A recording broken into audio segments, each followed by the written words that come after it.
One day, the phone rang. So I was in my 20s. And a man said, "This is Charlie Chaplin. Do you still want to photograph me?" And I said, "This is May LaGuardia." And I hung up. But it was impossible to get a phone call like that in the middle of the day. Phone rang again. He said, "This really is Charles Chaplin. I'm in New York, and I'm free if you still want to photograph me." And I was a wreck. And I thought, I'll just record the face in my most simple style and way to have a record of what Charlie Chaplin looked like at this age, middle age. And I was waiting alone with my heart pounding. And when I was done, I said, "Thank you." And he said, "Now, are you finished?" And I said, "Yes." He said, "Now, may I do something for you?" And I said, "Yes, of course." And he said, "Are you ready?" Yeah, the light came from the skylight. Sunlight was pouring from the skylight. And he put his head down like this. He said, "Are you ready?" He came up exactly like this.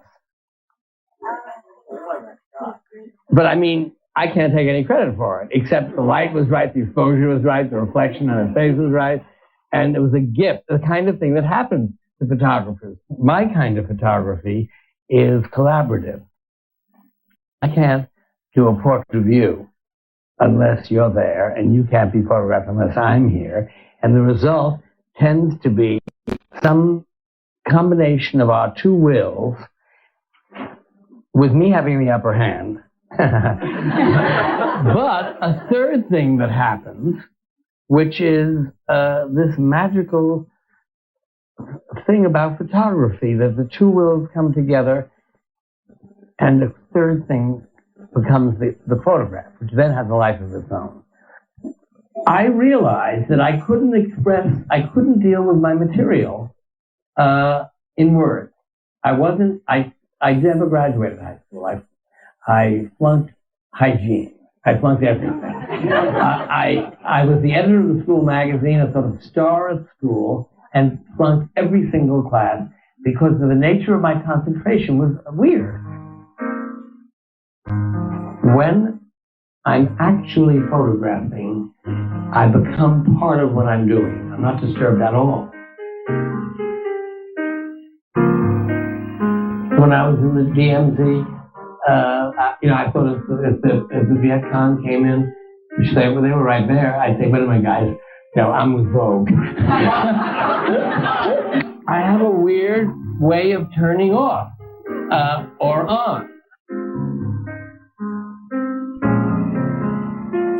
At the end of a life, or coming toward the end of a life, you want to sum it all up.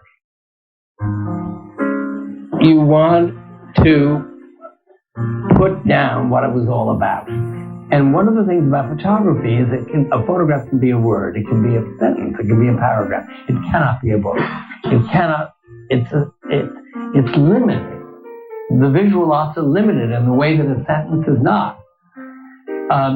So I couldn't do a book like this until I had completed photographing every day of my life, which I have to almost, or something to do with photography. Then there was enough work. I mean, there are some pictures in this book I did when I was 9 years old, so for more than 50 years, of my mother and of my little sister. Snapshot.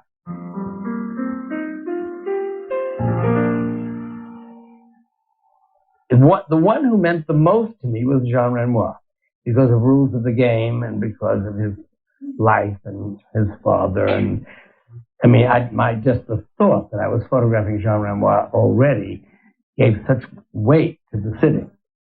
And then I wrote this. Renoir lived in Beverly Hills, and I went to him. When I arrived, I was shown to his bedroom. He was naked, being helped to dress, and he was completely unembarrassed by my presence. He was old and quite sick at that time, and he walked with difficulty with a walker.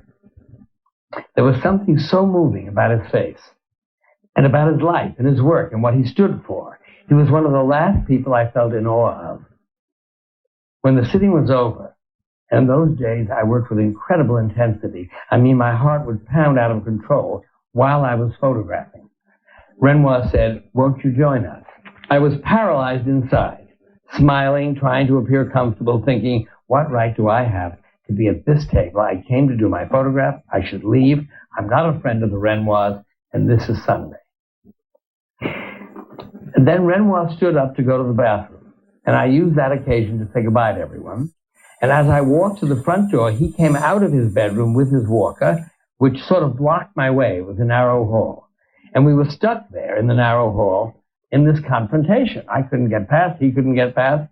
I extended my hand and said, "Monsieur Renoir, thank you very much for allowing me to photograph you." Sort of like that. And he looked into my eyes and spoke, and I'll never forget his words. "It's not what is said that matters, it's the feelings that cross the table." Well, I froze my face. I walked to the car, my eyes filled.